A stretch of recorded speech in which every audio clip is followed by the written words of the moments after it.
আসসালামু আলাইকুম ওয়া রাহমাতুল্লাহি ওয়া বারাকাতুহু। আলহামদুলিল্লাহি ওয়া কাফা ওয়া সালামুন আলা ইবাদিল্লাযিনা ইসতাফা, আম্মা বা'দ।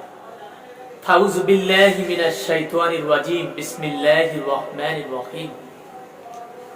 যে আল্লাহ তাআলা, যে মহান রব্বুল ইজ্জত, আজকের পবিত্র জুম্মার দিনে যে মহান রব্বুল ইজ্জত কথা বলার মতো সুযোগ করে দিয়েছেন, আলহামদুলিল্লাহ।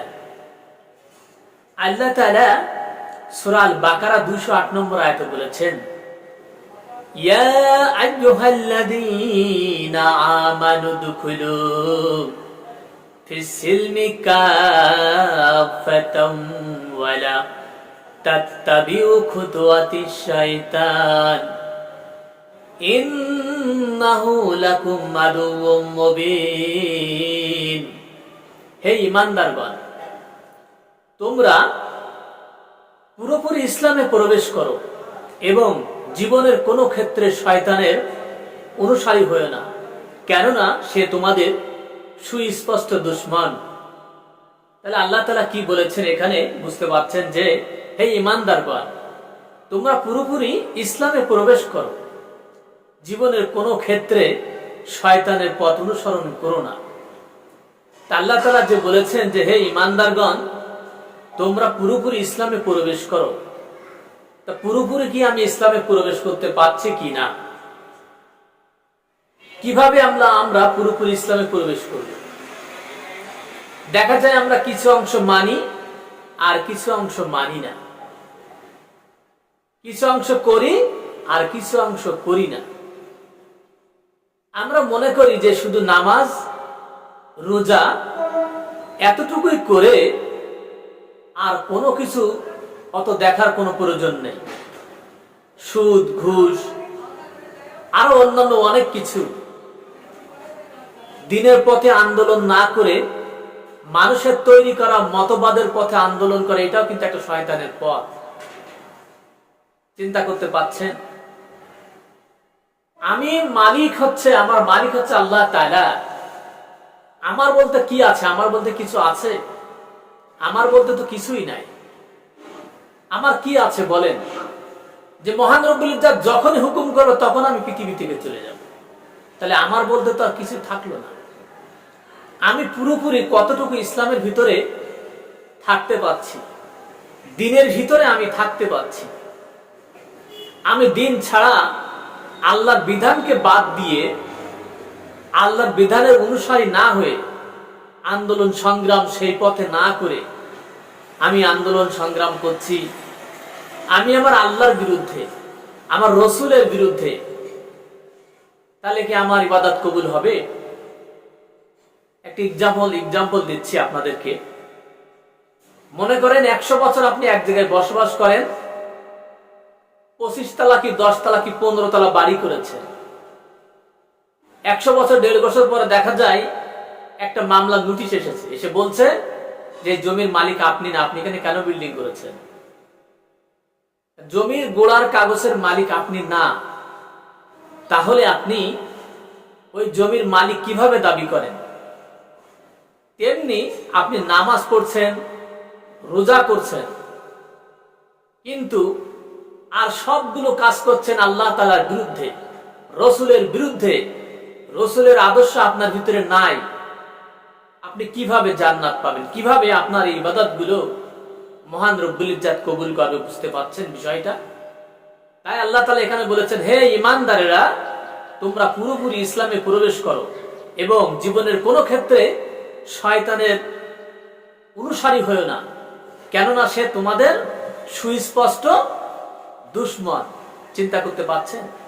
আপনার দিনের পথ ছাড়া, আল্লাহর দেখানো পথ, রসুলের দেখানো পথ, তার আদর্শ ছাড়া আপনি যদি এদিক ওদিকে যান, আপনার কোন ইবাদত কিন্তু আল্লাহ তাআলার দরবারে গ্রহণযোগ্যতা পাবে না, গ্রহণযোগ্যতা হবে না। তাহলে চিন্তা করতে পারছেন আপনি কোন দিকে যাবেন? আল্লাহ তাআলা প্রত্যেকটা মানুষের জন্য চিঠি দিয়ে দিয়েছেন, আল কোরআন দিয়ে দিয়েছেন। সেটাকে আপনাকে দেখতে হবে, যাচাই করতে হবে, যাচাই বাছাই করে পড়তে হবে কি মেসেজ আপনাকে দিয়েছেন সেই মহান রব্বুল ইজ্জত, সেই দিকে আপনাকে দৃষ্টি দিতে হবে, আপনাকে পড়তে হবে, আপনাকে জানতে হবে। একজন কিছু বললো, আপনি তার পিছনে দৌড় মারলেন, তার পিছনে সারাটা জীবন দিয়ে দিলেন। আপনি জান্নাতের পথে যাচ্ছেন না জাহান্নামের পথে যাচ্ছেন, সেটা আপনি দেখবেন না? অবশ্যই কিন্তু আপনাকে দেখতে হবে। হে ইমানদারগণ, তোমরা পুরোপুরি ইসলামে প্রবেশ করো। আপনাকে পুরোপুরি ইসলামে প্রবেশ করতে হবে। তাইরে নাইরে করবেন, এদিকে ওদিকে যাবেন, এইটার নাম কিন্তু ইসলাম না দোস্ত। বুঝবেন, পুরোপুরি ইসলামে প্রবেশ করতে হবে।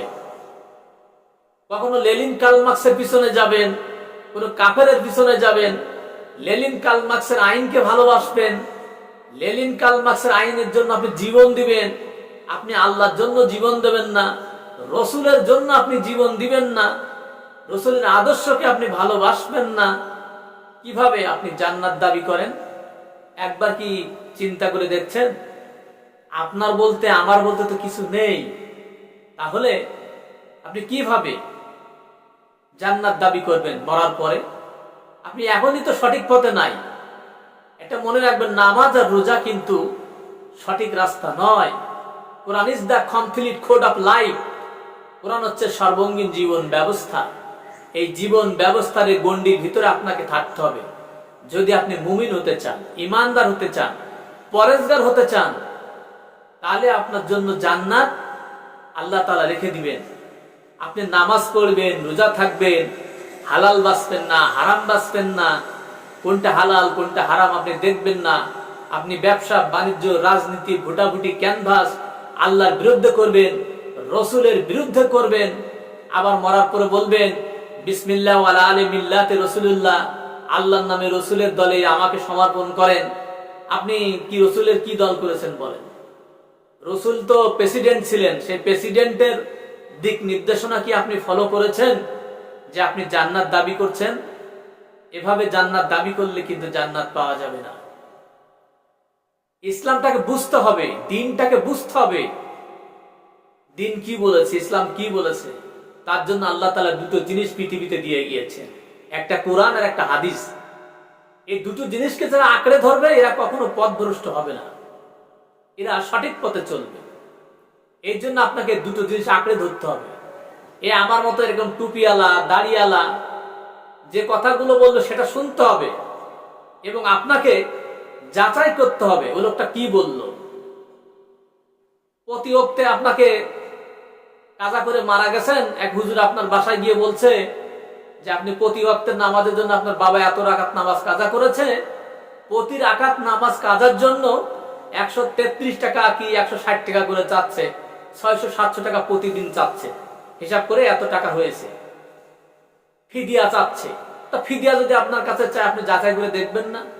কোরআন হাদিস কি বলেছে, আল্লাহ এবং আল্লাহ রসুল কি বলেছে, নামাজ কি টাকা দিয়ে কিনা যায়, গরিব মানুষ কি নামাজ টাকা দিয়ে কিনতে পারবে, কি আল্লাহর কাছ থেকে নামাজ টাকা দিয়ে কিনা যায় কিনা আপনি যাচাই করবেন না? ইমাম সাহেব এমন বলবে আর আপনি চুপ করে বসে থাকবেন, আপনি জানেন না, কিছুই না, যাচাই করবেন না, বাছাইও করবেন না, তাহলে কিন্তু হবে না। আপনাকে অবশ্যই পুরোপুরি ইসলামে প্রবেশ করতে হবে। তাইরে নাইরে করবেন, এদিকে যাবেন ওদিকে যাবেন। গোল আলু আলু যেমন কেটে দেয়, কেটে দিয়ে সব তরকারিতে খাটে, তেমনি ইসলাম কিন্তু এরকম না। সে হচ্ছে মুনাফিক। ইন্নাল মুনাফিকিনা ফিদ দারকিল আসফালি মিনান নারি ওয়ালান তাজিদ লাহুম নাসিরা। আল্লাহ তাআলা বলেছেন, নিশ্চয়ই মুনাফিকরা জাহান্নামের সর্বনিম্ন স্তরে অবস্থান করবে, তাদের কোনো সাহায্যকারী, তাদের কোনো বন্ধু কিন্তু পাবেন না। নিশ্চয়ই আল্লাহ তাআলা কিন্তু এই সাবধান করে দিয়েছেন। জান্নাত কিন্তু এমনি এমনি আল্লাহ তাআলা দেবেন না। আমাদের দেশের মানুষ, অধিকাংশ মানুষ ধ্বংসের দিকে যাচ্ছে। অধিকাংশ মানুষের রোগ আছে, ইমানের ঘাটতি আছে। ইমান কাকে বলে বোঝে না, মনে করে শুধু নামাজ আর রোজা আর কিচ্ছু করা লাগবে না, আর সারা দুনিয়ার অপকর্ম আপনি করে যান, কোনো সমস্যা নেই, আপনি জান্নাত পাবেন। এতটা কিন্তু সহজ নয়। আপনাকে বুঝতে হবে বিষয়টা, সেই জন্য আপনাকে চেষ্টা করতে হবে। তো দর্শক, আজকের মতো বিদায় নিচ্ছি। যদি আমার কথাগুলো আপনাদের ভালো লেগে থাকে, লাইক করবেন, কমেন্ট করবেন এবং শেয়ার করে দিবেন। আমি যেন মরার আগ পর্যন্ত দিনের দাওয়াতের কাজ করতে পারি, সেই মিধা, সেই কথা বলার মতন আল্লাহ তাআলা যেন আমাকে সেই সুযোগ করে দেন, এই দোয়া করবেন। তাহলে সবাই সুস্থ থাকেন, ভালো থাকেন, এই শুভকামনায় আমি মোহাম্মদ আলমগীর হোসেন আজকে বিদায় নিচ্ছি। আসসালামু আলাইকুম ওয়া রাহমাতুল্লাহি ওয়া বারাকাতুহু।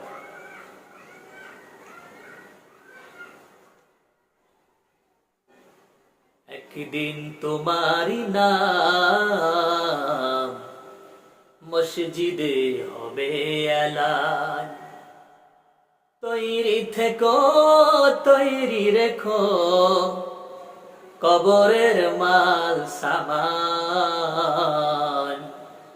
কবরের মাল সামান। একদিন তোমারি নাম মসজিদে হবে এলান, তৈরি থেকো তৈরি রেখো কবরের মাল সামান, কবরের মাল সামান। একদিন তোমারি নাম মসজিদে হবে এলান।